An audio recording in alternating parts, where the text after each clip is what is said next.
Hello everyone. I'm glad to see you on my channel. The story I'm going to tell you today is pure. It is true that all the bad things that happen in life happen for a reason. It is said that we can appreciate the good things, the things when they happen to us. I hope you enjoyed this story. I wish you a pleasant viewing experience. In the morning, Jennifer was excited and felt over the moon. What she had at first mistaken for a seasonal exacerbation of her gastritis turned out to be a pregnancy, a welcome, long-awaited one from her most beloved man, Henry. Jennifer had spent her entire childhood in an orphanage. She remembered her parents but vaguely. Her father was killed by lung cancer. He smoked 2 packs a day and died very young, and her mother was born with a heart defect, and she just couldn't stand his death. Jennifer was only 4 at the time. She remembered her mother losing consciousness and running to the neighbors to get a doctor. Several times she was pumped out, and her mother refused to be hospitalized. There was no one else to sit with Jennifer. The girl grew up very anxious, crying in kindergarten when her parents left her there. Her mother tried to replace her daughter with her beloved father, but she couldn't. She was gone 6 months after her beloved husband left, passed out once again and never recovered. Jennifer remembered someone at the funeral saying she loved him so much she didn't want treatment. She wanted him, she just didn't realize it. Those hard times were far behind her. Jennifer didn't understand much of what was going on then, which was probably for the best. She was brought to the orphanage, where the teachers kindly told her all about the new routine, about the children, about the rules. Jennifer was obedient but very reserved, like most of the kids at the orphanage. At the age of 11, she experienced another tragedy at the orphanage. She had one girlfriend, Lacey, the girls were knee deep in the sea when they were together, laughing, playing, dreaming. One day during flu season, Jennifer got sick and Lacey spent many sleepless nights by her side. Influenza was then hard. The children were ill difficult. Recovered long. Fortunately, children's bodies have a large margin of safety. Jennifer recovered, and after her, Lacey got sick. She had a long, untreated cough from the last cold.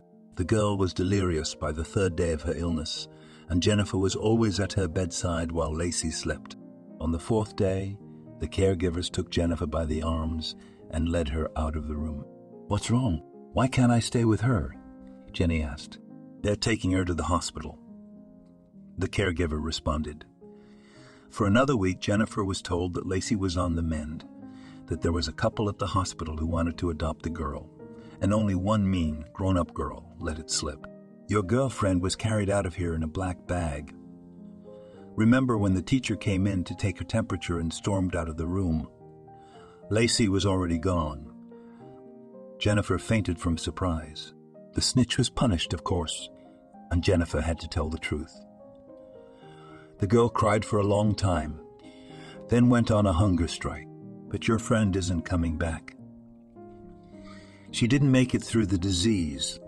The hunger strike won't help. And Lacey wouldn't want you to suffer like that." The caregiver spoke to her. "I want to visit her grave. Please take me there." The caregiver found out where Lacey was buried and took Jennifer there in her private car. It was only when she saw the tiny cross with her picture on it that the girl believed it was really true. It was the loss she felt the hardest. She probably never recovered and didn't have any more friends. Jennifer graduated and graduated and graduated and met a guy. True, he turned out to be one of those who were only interested in carnal relations. Probably such individuals meet every girl. Guys are not too picky in their youth, and girls are still so naive. After surviving this little tragedy, Jennifer picked herself up again and just moved on. She was very lonely. Jennifer worked at a flower store. She had even completed a florist course. She loved working with flowers. Jennifer felt like a fairy, even though no one gave flowers, but she was around them all the time, taking care of them. By the age of 24, Jenny realized that she wanted to take care of more than just flowers. She needed a man in her life, at least one. She wasn't bad herself, But she was traumatized, and it was extremely difficult, fearful to build a relationship. Jennifer realized that she had locked herself in four walls and began to make an effort on herself. So she got a cat, began going to the movies every Saturday. She had acquaintances with whom she could sometimes chat or talk. Thankfully, communication at this time had already become easier thanks to social media. Soon she met Henry. He had just received his driver's license and worked in a cab service. Seeing her walking in the rain, he slowed down on the way. "Can I give you a lift?" he suggested as he rolled down the window. "No, thank you." "I have no money for a cab," Jennifer honestly admitted. "I don't work anymore. I'll just give you a ride," the stranger offered. Jennifer got in the car. She was terribly cold and didn't want to catch a cold. And in the cabin played pleasant, calm music and the heater worked. Jenny quickly relaxed and a casual conversation ensued. Henry drove her home and was there the next day at 6 in the morning. He waited 2 hours to drive her to work. "I'm embarrassed that you're wasting your time waiting for me. You probably have clients, don't you?" she said. "No," he lied. "Okay, if anything, I get off work at 8 because we open at 8:30. You can write down my number if you want." From that day on, they were inseparable. Henry became the one person she trusted with her sorrows and worries. Jennifer became a ray of light and happiness to him. The two lonelinesses met and filled each other's lives with joy. One night he arrived at her place, decided to surprise her, and noticed smoke coming from the apartment next door. It turned out that his neighbor's iron was on fire. Fire started and the smoke was coming into Jenny's apartment. She came home from work and dozed off. Henry kicked in the door, nearly breaking his shoulder, and carried Jennifer out of the apartment, which was already on fire. She had gotten it from the state, so there was nowhere for the girl to live after that. He brought her to his rented apartment, and that's how they started to live together. They dated for a year until Henry decided to earn money to get married. He got a job through an ad in New York, put his car in the garage, and drove away. He said he would be back in 2 months. "Come on, pick up the phone. I have to tell you this," she whispered to the beeps. Jennifer got through to Henry. Okay, he's working. She'll let him know later. Joy was tearing her apart. She was desperate to share it with someone, but there were no relatives, and Jenny did a foolish thing, telling her boss about the pregnancy. He was usually nice to her. They got along well. However, when he found out about the pregnancy, he got nervous and asked Jennifer to write a letter of resignation. "I'm not going to demand anything, but I need a job now and I feel fine." The warden just shook his head. "You'll start going on sick leave, then you'll realize you need the money all the same and you'll demand that I pay you, and I can't afford it.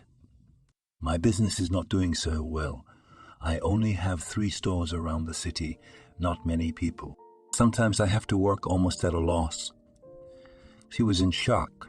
She silently signed her letter of resignation and left, taking what she had been paid. What do we do now? Who will hire a pregnant woman? The apartment burned down. Of course, she was promised that everything would be repaired and that the building would be livable, but no deadline was given. All the tenants were evicted from that 2-story building. Rumor had it that it would be demolished, but that was not yet certain. Jenny dialed Henry's number again. He should reassure her, tell her everything would be okay, that money wasn't an issue, and she didn't need to move at all. Jennifer heard only beeps on his phone, and on the 3rd day the beeps changed to the words, "Is the subscriber's phone turned off or out of range?" Jennifer was worried. Henry had never been gone for so long. He didn't even know he was going to be a father. The rent was coming due. Jennifer was angry with Henry. She couldn't make another payment on her own. She would then be penniless. She had to find a half-price dorm room, pack up her things, and take the bus there herself. There was a lot of stuff, she called Henry, sobbing into the phone, folding his shirts. Jennifer spent 2 days packing and worrying. Nausea set in. Jennifer tried not to cry lest she'd drive herself to the hospital and lose the baby. That would be silly. She believed Henry had just lost his phone and would call back soon. He would scold her for moving out, and she would tell him off for leaving her pregnant alone. And he would cry and tell her he would be back soon, that he wouldn't leave her alone again. The landlord of the apartment, which Jennifer had cleaned out and prepared to rent, yelled at her. "You should have given me 2 weeks' notice. Now how am I going to find tenants? And who's going to pay me for the downtime?" he shouted. "I'm sorry. I should have told you yesterday, but one day wouldn't have made much difference. Besides, you told me not to call you on the weekend. You've got to use your head. Damn women, I'll rent my apartment only to men now. You're nothing but trouble." Jennifer put the keys in his hand and left, ashamed and guilty.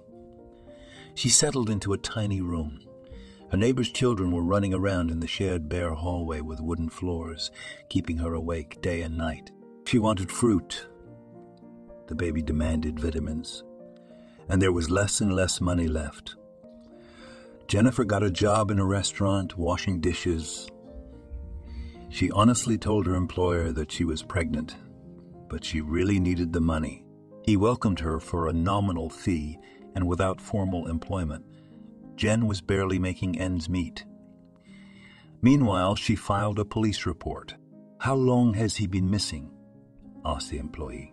"A long time ago." "The third week, 17 days, Jennifer clarified. She was pale and tortured. "Ran in there on her lunch break. We will, of course, do all sorts of things, but in such cases, there are 3 options." "Which ones?" "He dies, lies in the hospital, beaten without documents, or meets someone else and doesn't want to come back. There is a 4th one. He is homeless. There is no way to call. But in such cases, people go to the police. Through them, you can contact your relatives. He knows your number. Is there anyone else?" "Oh, no. His parents died and his grandmother was taken out of town by relatives. He's got nobody here, just me, but he knows my number. I haven't changed it. I called him so many times." "Why doesn't he answer?" Jennifer told me everything she knew about Henry's job in New York, about his employer. 4 days later, she got a call. "He disappeared almost 3 weeks ago. Went out and didn't come back. Nothing at the morgues and hospitals. They put out an ad. It's been 4 days, but no results. If in the first 3 days there are no results, then most likely the person is not found. The more so he disappeared much earlier. Now there is no way to find a corpse. You just hang in there. If there is any news, we will call you, but don't get your hopes up. He's probably dead. There's a lot of crime there." Hearing this, Jennifer felt nauseous and dizzy. She didn't know how to relate to this information. All day long she thought she wouldn't believe the bad stuff. And then she read the reviews online of those who had also lost loved ones in New York. And I realized the police were not exaggerating. There were so many such cases that it was unclear where the authorities were looking and what they were doing to people. A month later, Jennifer wandered quietly across the bridge. The boardwalk was full of couples who strolled there every night. They were beautiful, happy, some walking with children. Jennifer watched them, and tears rolled to her eyes. She wouldn't take a walk like that with Henry. He was gone, and their child together, if she had the strength to pick him up, would never see his daddy. There was such longing, hormones choking her from within. The smell of boiled corn all around and the baby demanding food. But Jennifer had just today paid all the money for the room she was renting. Of the food, she had some grits and potatoes left, enough not to die before her paycheck. As a last resort, she could ask for an advance. Something clicked in her head, and Jennifer walked toward the center of the bridge. She knew the jump from there would be fatal, too high. Many had jumped, but none had yet survived. Unless some drunkard who fell from there after a huge amount of alcohol, he did not crash into the water, entered it softly, and died, not from the fall, but because he drowned. As it was at the end of October, the experts then recorded the only case of fall from the bridge. When a man survived, the newspapers wrote about it. Jennifer wanted it with all her soul. She was exhausted, tired of waiting, of suffering. She had absolutely no one to tell about the pregnancy. No one to hug, and no one to hug, and no one to ask for advice. She realized that she would probably never see Henry again. "I'll come to you. We're coming to you. Meet me," she muttered to herself and walked to the railing. She glanced around, all busy minding their own business. If she acted decisively, no one would be able to stop her or hold her back. Jennifer looked down at the waves. The river was so beautiful in the sunset. Tears came to her eyes. She wanted to live, but not like this, not like this, not like this. She sighed, remembering her lover's face, threw both her legs over the railing, and realized that she was ready to take a step because no one else wanted her here. Suddenly someone grabbed her by the arm, and Jennifer flinched. Turning around, "Where?" yelled in her face some woman with curly gray hair.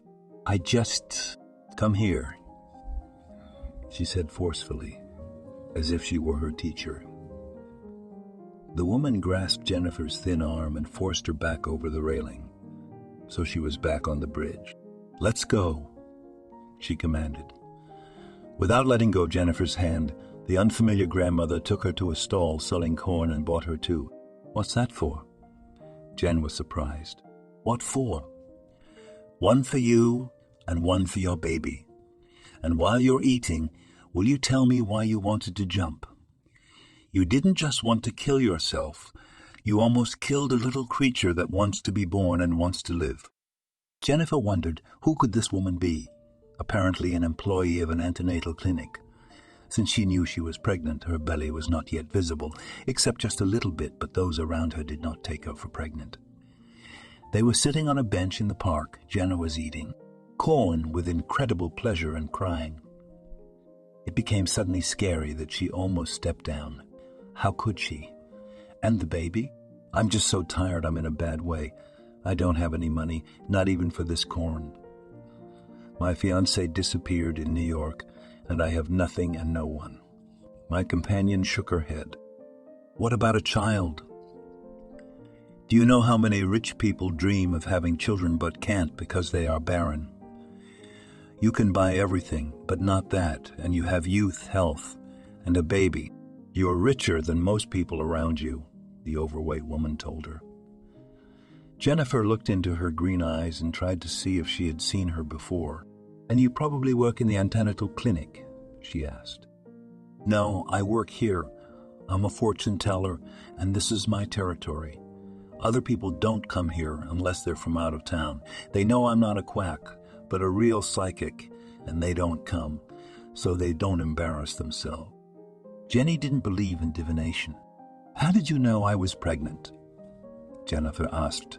"You have the aura of a pregnant woman, and you should already feel like you're expecting a boy. I thought it was going to be a girl. You are going to have a boy. You will give birth on your own. Don't be afraid. Everything will be fine. You are healthy, and everyone has minor health problems. There is no evil eye or curse on you. You're pure and kind, except you're sick at heart." Jennifer pursed her lips. "Don't waste your time on me. I don't have any money anyway. I don't even have anything to sell, and I take nothing less from the desperate. God himself pushed me in the back, and I saw you. I was on the verge. I was on the verge, just like you. I just want to help. You don't believe in fortune telling? Don't. I'm also human. Here's my phone number. If you're in trouble or need anything, call me. I work nearby." Jennifer took the card, which said Dorothy the Clairvoyant. It sounded highly improbable. "My name is Jennifer. Thank you, I won't do it again, really. I must be crazy hormones, and I wanted that corn so badly." Jennifer smiled as she bit into the cob. Dorothy smiled as she bit into the cob. Dorothy smiled and took her hand. "I see a lot of loss. You lost your parents when you were little. You grew up where there were a lot of kids like you. In an orphanage, I guess. Childhood trauma twisted your whole soul. You lost someone when you were 10, 15 years old. That soul is not gone. It looks after you, worries, but you will not get there soon. It was not your fate to die today. Our paths should have crossed today. Now the black line under your feet is over, and you have already stepped into the white one. All will be well in your life now. I see a wedding and riches very soon." Jennifer laughed. "I'm telling you, my fiancé is missing." "Will he turn up?" Jen asked hopefully. The fortune teller stared into the palm of her hand. "I can see that he's out of your life. You're all alone now, but the wedding won't be with him. The other one will be the red-headed guy." Jennifer took her hand. "No more truth. It's all nonsense. Don't be angry, but I'm a widow left. I have lost the love of my life. Shall I marry another? Would a red-headed rich man look on me as a beggar? Who would want an orphan in labor? I know you mean well, but you talk too sweetly. I don't believe you." Dorothy shrugged her shoulders. "It doesn't matter, honey. Just don't do anything more stupid. This baby wants to be born. He's going to make you happy." "Did you see it in your hand too?" Jennifer asked. "No, I'm telling you this as a mother. I have 3 sons, and I am the happiest mother." Soon Jennifer said goodbye to Dorothy and left. The reunion was, of course, stunning.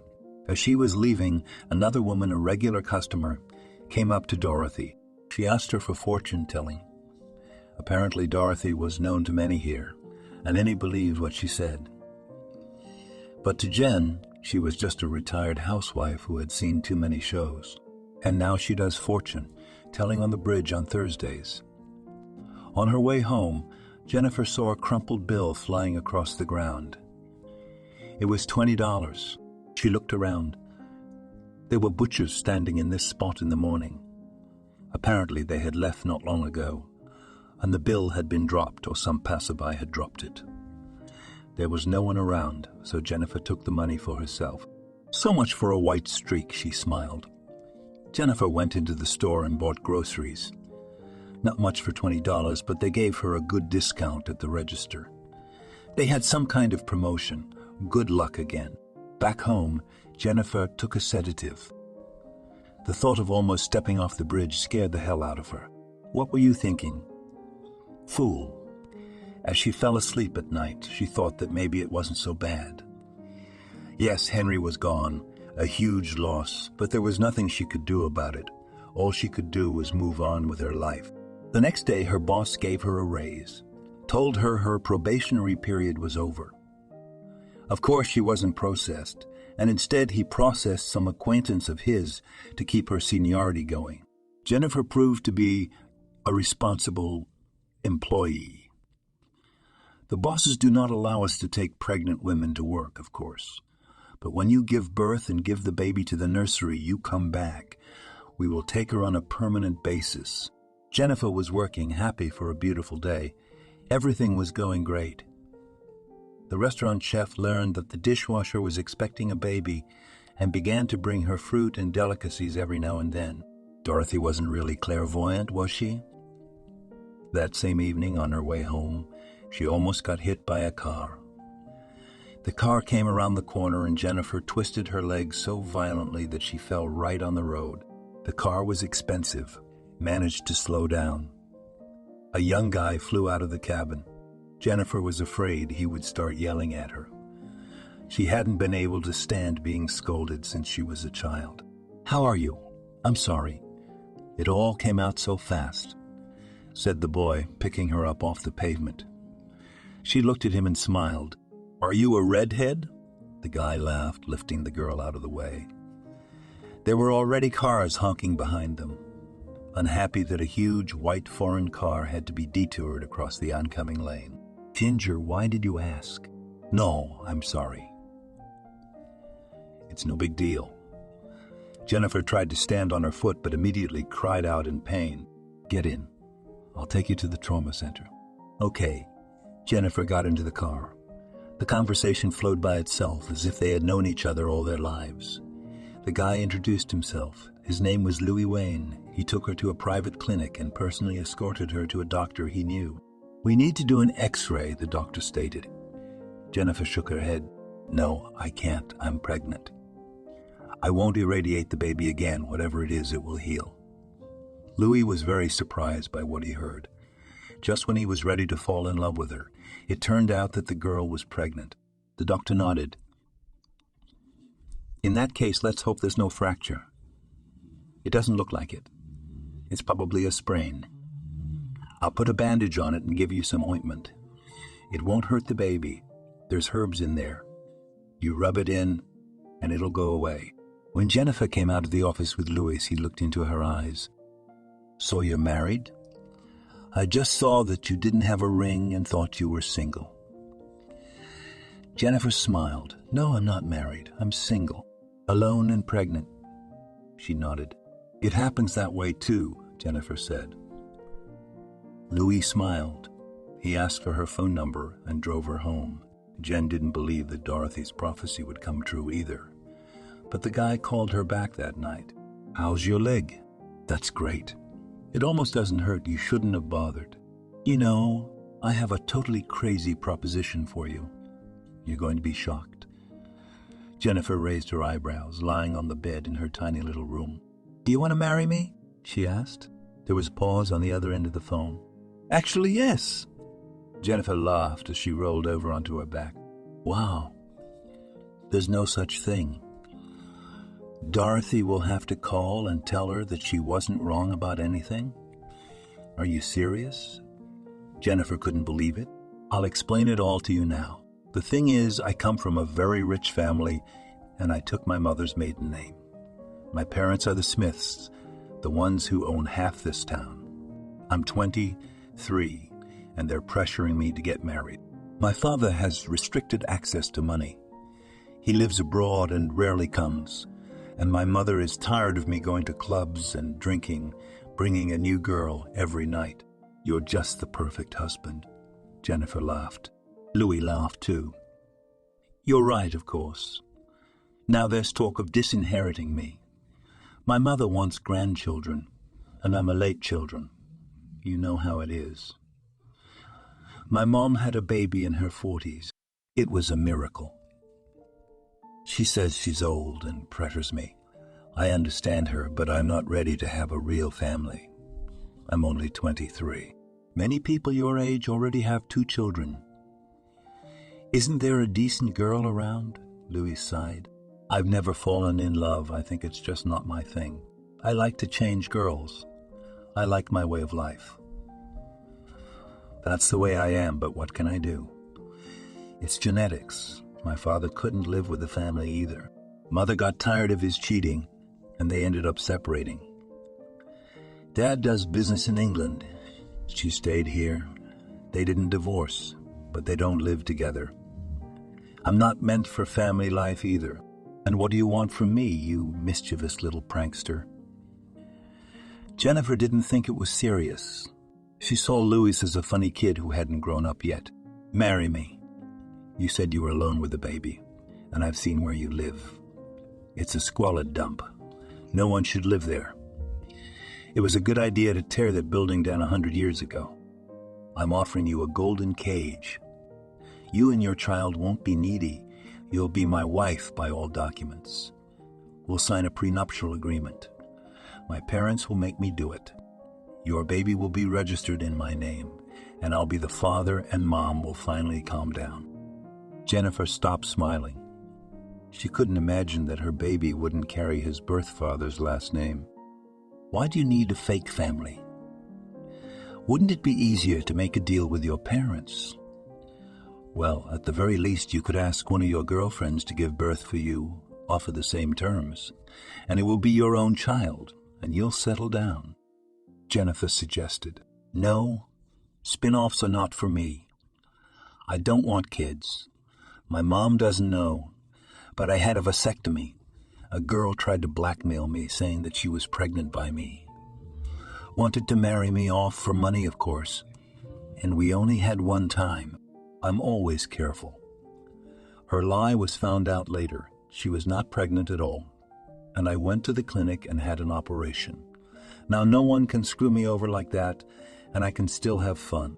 Jen, I realize that my offer is unexpected. It's crazy, Jennifer interrupted him. Yeah, you're right. But I liked you. If it weren't for your situation, I'd want to put you on my girlfriend list, ask you out and try to get you into bed. Well, honestly, I'm like that. Nothing can be done. But you're a good girl and we can help each other. Get married and live with me, and I'll hang out like before. You'll lie to my mom about me working so she won't bother me. She'll be happy and babysit your baby. Is that a bad thing? You said today that you were an orphan. I thought it would be just perfect for us. Think about it, okay? You'll be well off. You'll be well off, your kid won't be needy. What else do you need? Jennifer thought for days. The thing that confused her the most was that Henry had not yet been reported missing.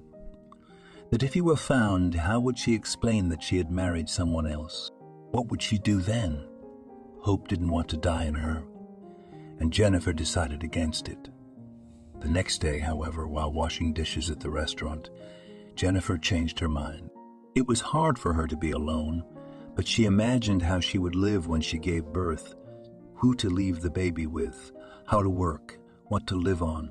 Jennifer knew from the beginning that she would probably have to seek help from one of those centers for mothers in distress. Well, if there will be benefits, but they still need to arrange, and how to do it with a child in his arms. Her head was spinning. Jennifer did not understand it at all, and Louis offered an option where she would not have to worry about food and a roof over her head. Why should she give that up? Yes, Henry, the love of her life. But Louis isn't dragging her to bed. All he offers is a roof over her head. His elderly mother will gain a grandson, and Jennifer's son the grandmother he wouldn't have under any other scenario. It's not just an option. It's the best thing that's happened to her in a while. Jennifer called Louis back and said she was in. That's great. Don't worry. We'll only be husband and wife on paper. I promise not to make a nuisance of myself. I'll be your business partner. My mother will help with the baby, and in time you can open your own business. Louis, what if the father of my baby comes back?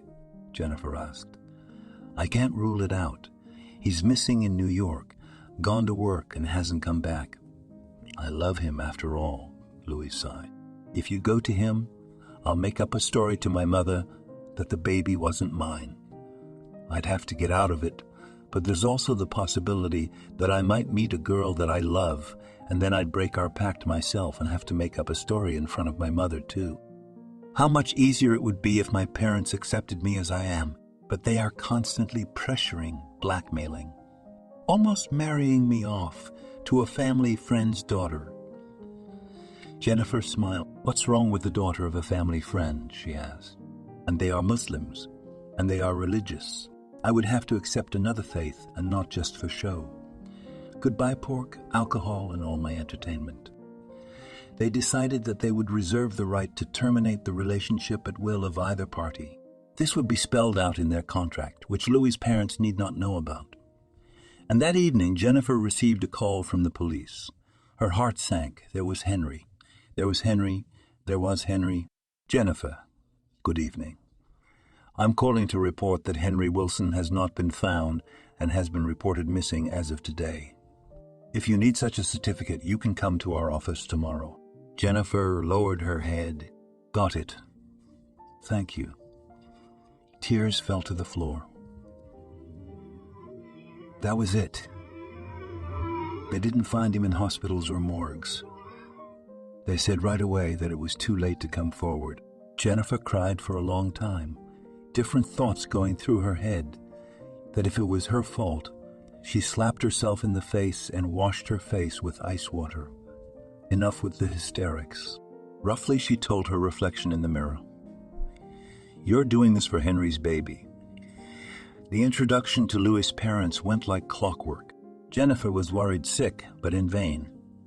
Nancy Smith's mother turned out to be exactly as she had imagined her to be, bossy, opinionated, but well-mannered, sophisticated.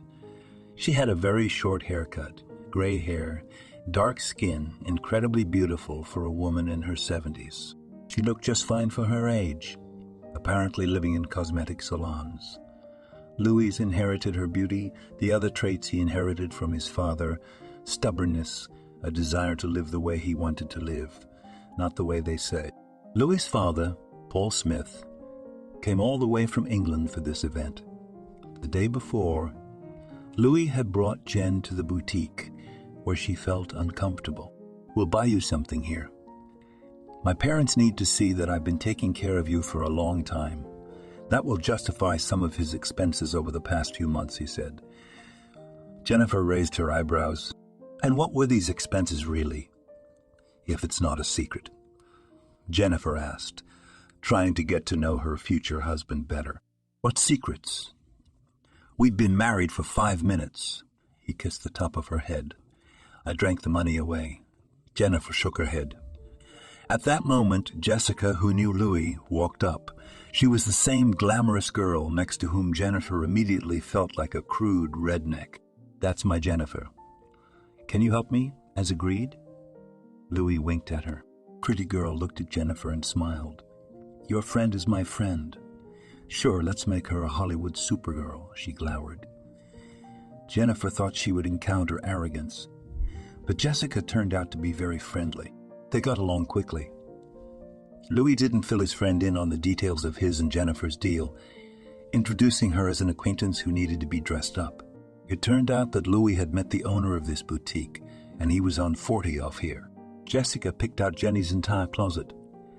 Jennifer had never bought so many clothes at one time. It was great. When they were done, Louis drove up and picked Jennifer up with her things. They were ready to meet their parents. The legend was rehearsed. Louis sat across from Jen in her tiny, shabby room, and they went back and forth making up their legend. It would have been romantic if Jennifer's heart didn't still belong to Henry, and if Louis had that very heart. Paul Smith spoke to the girl privately. I hope you understand that you can't just take advantage of our family situation. We have lawyers, and the prenuptial agreement will be drafted in such a way that you won't have a chance to sue.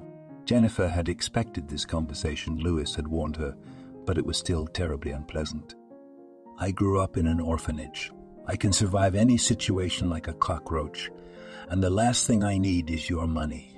It's just that Louis has a crush on me for some reason, and I have a crush on him too.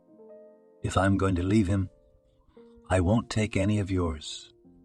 She said it with such anger. Jennifer had never been suspected of stealing, much less a barely familiar stiff. I'm sorry. It's a time like this, and I didn't know you were from an orphanage. I'll sign any piece of paper you want, but don't look at me like I'm a crook. You keep looking at me like that, I'll pack up and leave. I'll do a lot of things for Louis, but not to humiliate him. And I don't care about your wealth, okay? She felt herself getting turned on and took a deep breath. Paul Smith apologized and returned Jen to the table. Next, she was questioned by Louis's mother. You don't remember your parents at all? Who were they? Nancy Smith asked. Mom, stop it. That's why I've been hiding Jen from you all this time. You and Dad don't even care that she's pregnant. What kind of people are you? Louis took Jennifer's hand. She smiled and looked fondly at the boy. It's okay, don't worry. She answered the future mother-in-law's question as she did all the subsequent ones. She also warned her that she did not intend to tolerate humiliation and suspicion. That was the end of the visit. Louis drove her home. Pack your things, I'll pick you up tomorrow. According to legend, we're sleeping here together tonight, and tomorrow we're moving in with me, the boy said. Jennifer nodded. All right. Whatever you say. If your parents ask, you were with me. He winked at her and left. Jen slumped down on the bed, no strength left at all. Louis' father and mother rejoiced to hear that he had a girlfriend and that she was expecting a baby, and they immediately told them to get married and in secret so that no one would know. In their society, it was a shame to get married because of the baby. Anyway, Nancy Smith didn't want to have a big wedding because of Jennifer's pregnancy. In the morning, Louis picked up the bride, carried all her bags, and loaded her into the car. In one of the bags, I saw pictures. Is that your Henry? He asked. Yes, that's him. The last picture's with him. Try not to show them to your mom. She'll have questions. You don't want to get mixed up in lies. You and I have made up so much already. Yeah, okay. And my advice to you is to take pictures and save them on your hard drive so they never get lost. And paper copies can easily go somewhere. The wedding was a low-key affair, with a few family friends in attendance. Jennifer got to know everyone. She didn't like that the elite cast judgmental looks at her.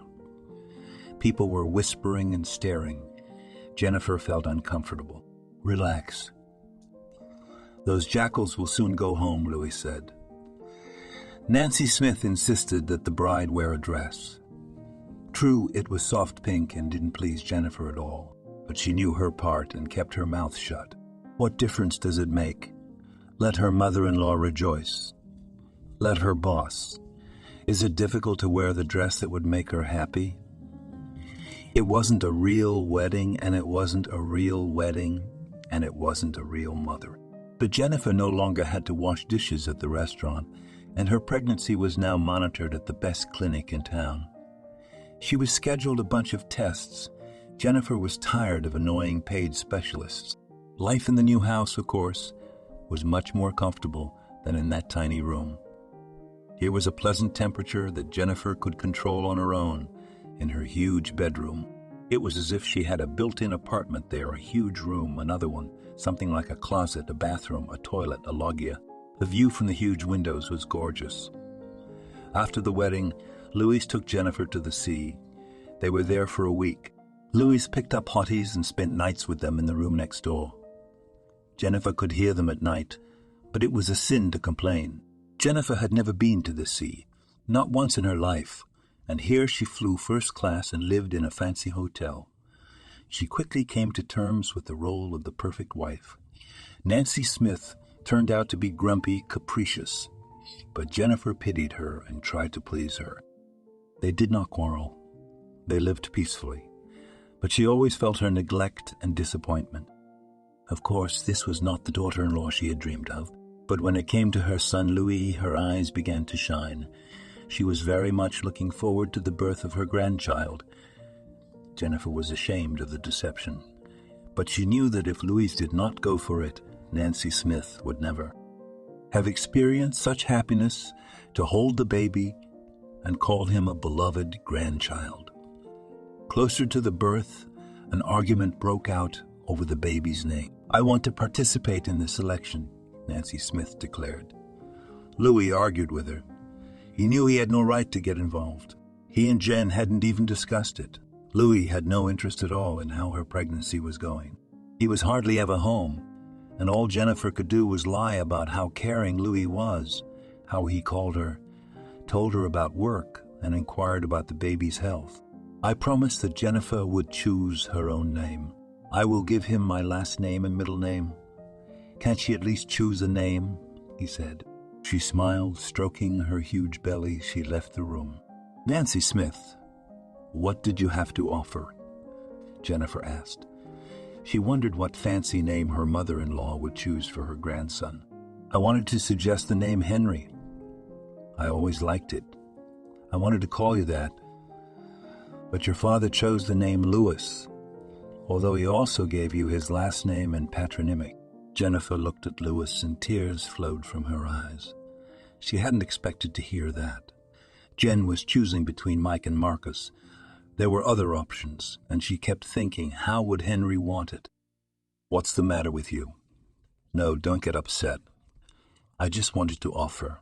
Her mother-in-law saw Jennifer crying and was frightened. Nancy Smith thought she had spoken too harshly and hurt her daughter-in-law. No. It's hormones. Sorry. I just really like that name. I hadn't even thought of it. Nancy Smith. I want my son's name to be Henry. Jennifer smiled, taking her mother-in-law's hand. "Our son," Louis corrected her. Jennifer nodded. She misspoke, but her mother-in-law let it pass her lips. She was insanely pleased that her daughter-in-law had accepted her option. She was so happy about it that she didn't even cast contemptuous glances at her for the next week. Louis was deeply indifferent to what this baby would be named. Jennifer became increasingly aware that he never grew up. He was 24 years old, and he acted like a teenager, good, kind, sly, always treated Jennifer kindly. He provided for her everything. She lived in a real palace. and she was grateful to him. She did everything perfectly to play her part. But the longer she lived with him, the less she understood what was to come. She was sure Louis would settle down and find someone else. Most likely, he would have to tell his mother that Jennifer didn't have his child. Then she would be enemy number one to her mother-in-law. Jennifer often thought about this, but so far Louis was satisfied. The birth took place at the best hospital in town.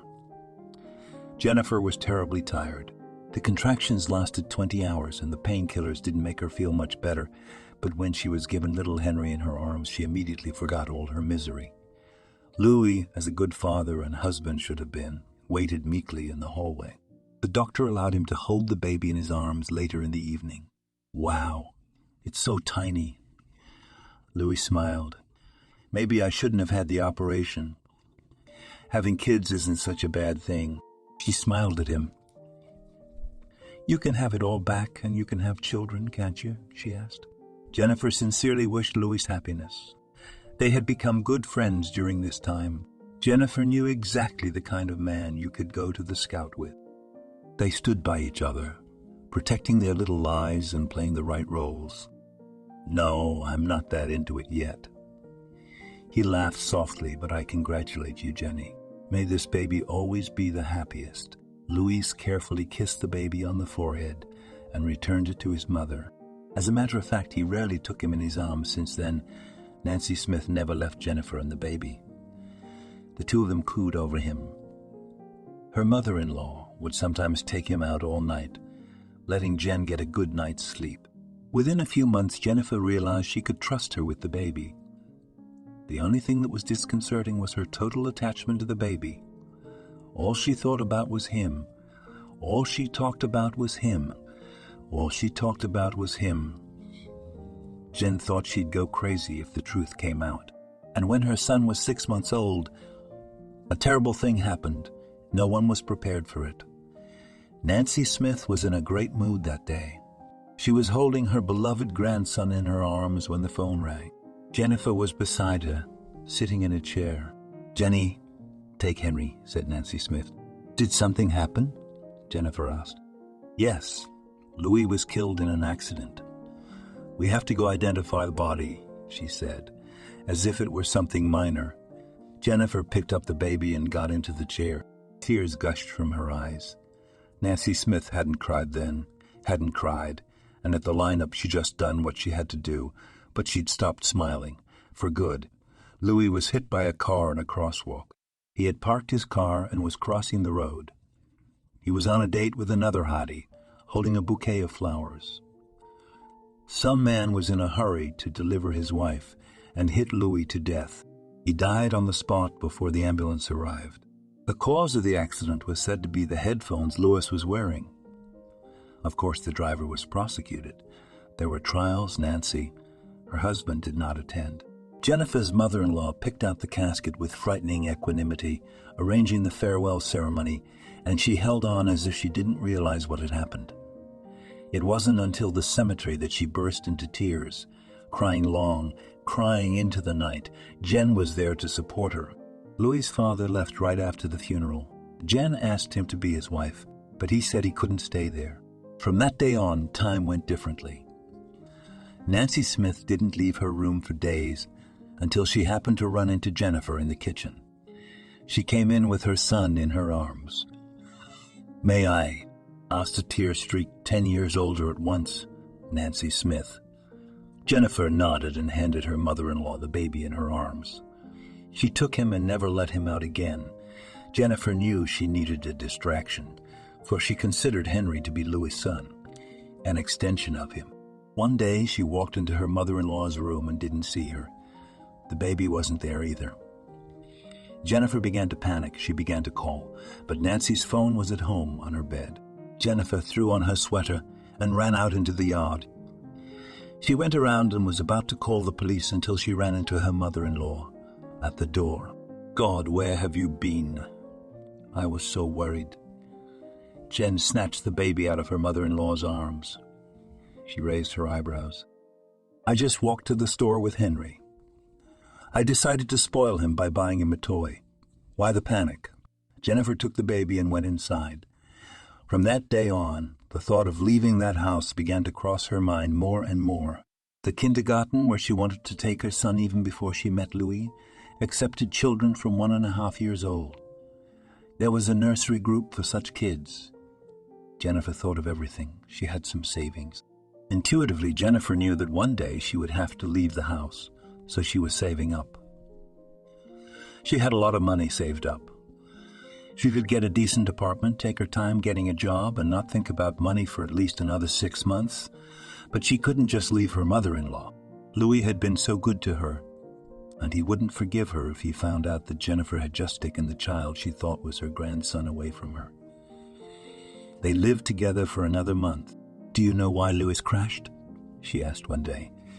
Nancy Smith hadn't talked about her son once since the day he died. Jennifer tensed. She had just put the baby to bed. He was crossing the road wearing headphones.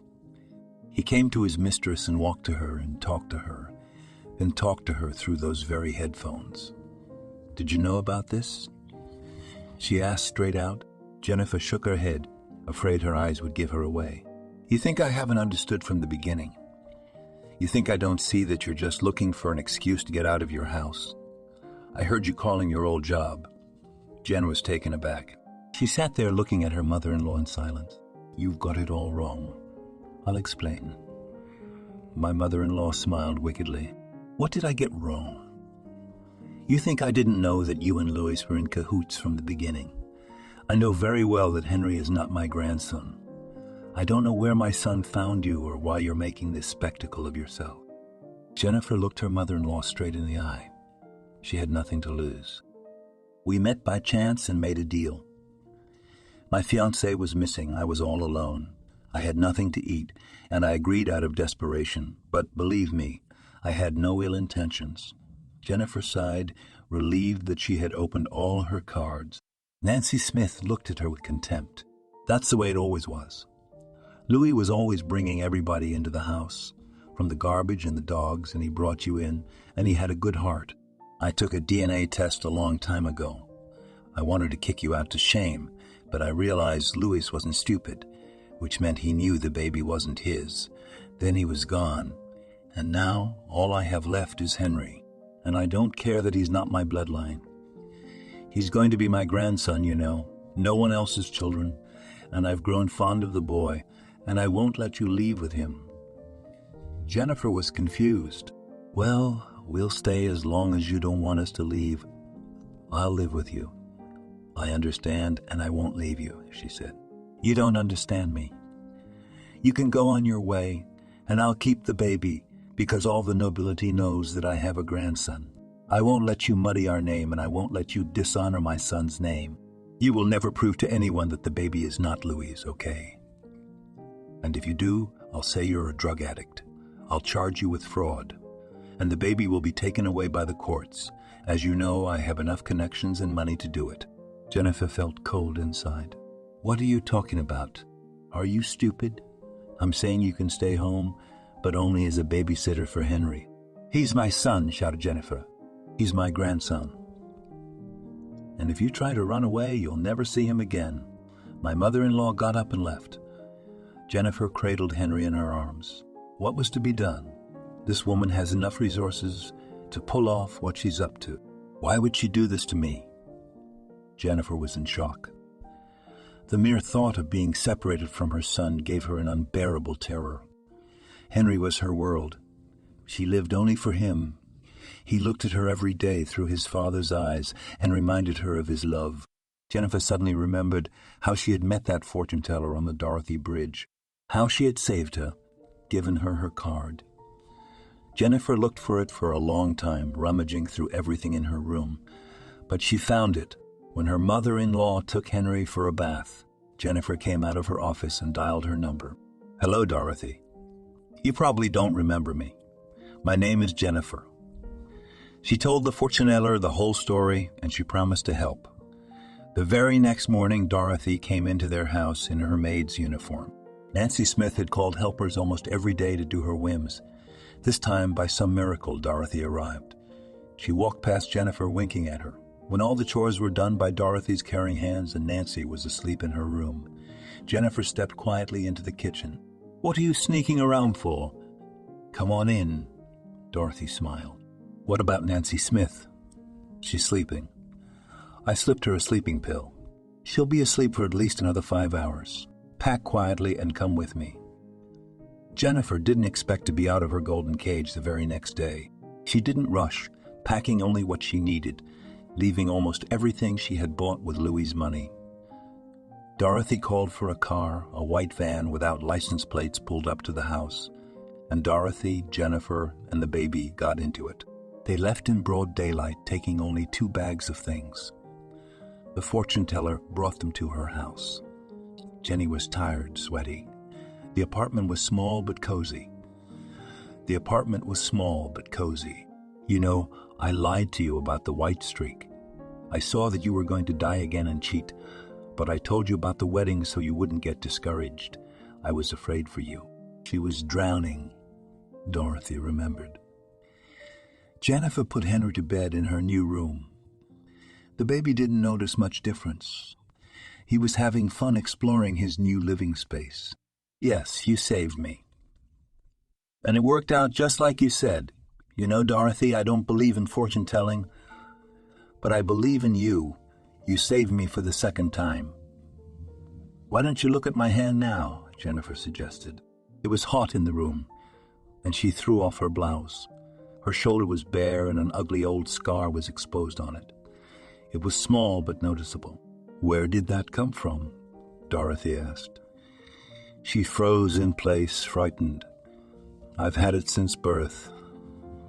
Jennifer waved her hand.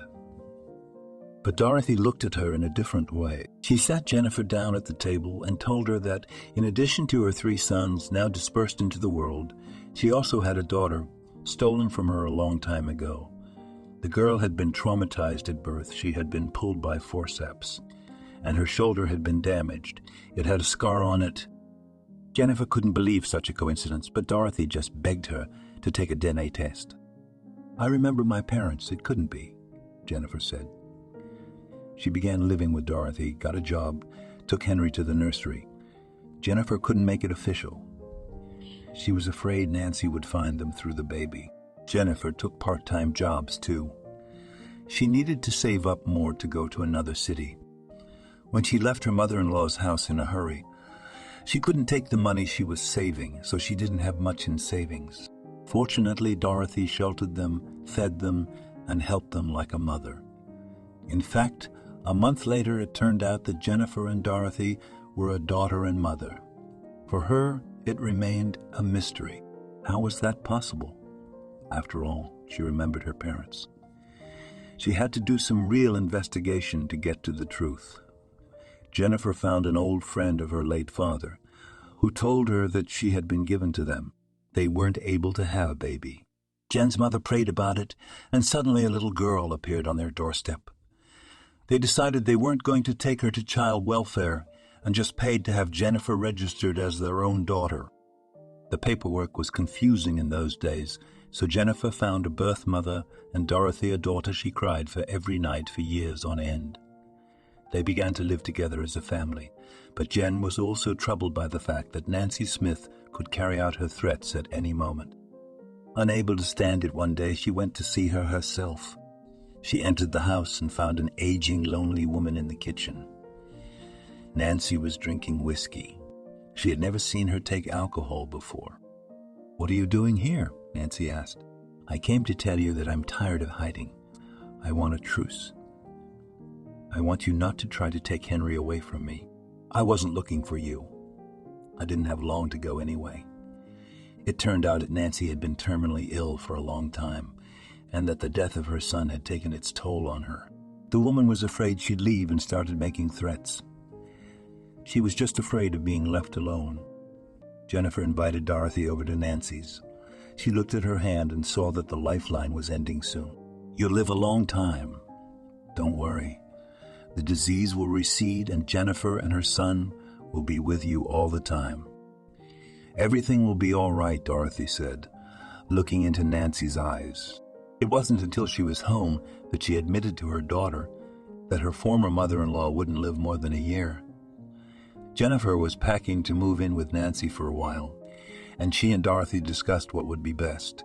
Jennifer felt indebted to Louis and decided that she would be there for his mother until the last. When everything was packed, the doorbell rang. Standing on the doorstep was Henry. Jennifer almost lost her senses when she saw her beloved. She cried tears of happiness, hugging him. Later in the kitchen, they had a serious conversation in which Jennifer confessed that she got married out of despair and hunger. Told her about Louis and her dying mother-in-law. Told also about Dorothy, who seemed like her own mother, her 3 sons who had come to meet her. Henry was angry that his son didn't have his last name or middle name. Jennifer tried to explain how things were and why she couldn't just change the paperwork now. Understand, Nancy Smith is living out her last months. She wants to believe it's her grandson. She lost her son after all. When she's gone, we'll change everything. If you want to, of course. Henry told me that he was mugged and was in a coma for 6 months and then regained his memory. He was getting treatment. He was on a business trip to Washington, D.C., and they looked for him in New York, so they couldn't find him. When he returned to the city, he went to the police. Only they were able to find Jennifer. He had his own incredible story, in which Henry found friends, in which he was helped by complete strangers. His journey to the beloved woman was long, and now, holding her in his arms, he could not believe that Jennifer would just pack up and go to live with a stranger. Louis and I didn't have anything, but understand me. I can't leave a dying woman alone. Can you do me? After all, they were fighting in the kitchen, and only Dorothy could finish the fight. Calm down. You don't know what Jennifer's been through. She'll take care of a sick woman, but you'll see her every day. Jennifer will go out with the baby. You'll see each other, and you'll stay with me, son. You'll stay with me, son-in-law, said Dorothy. She always spoke so confidently that people believed her. Maybe that was her gift. Jennifer moved in with the baby and stayed with Nancy for another 4 months.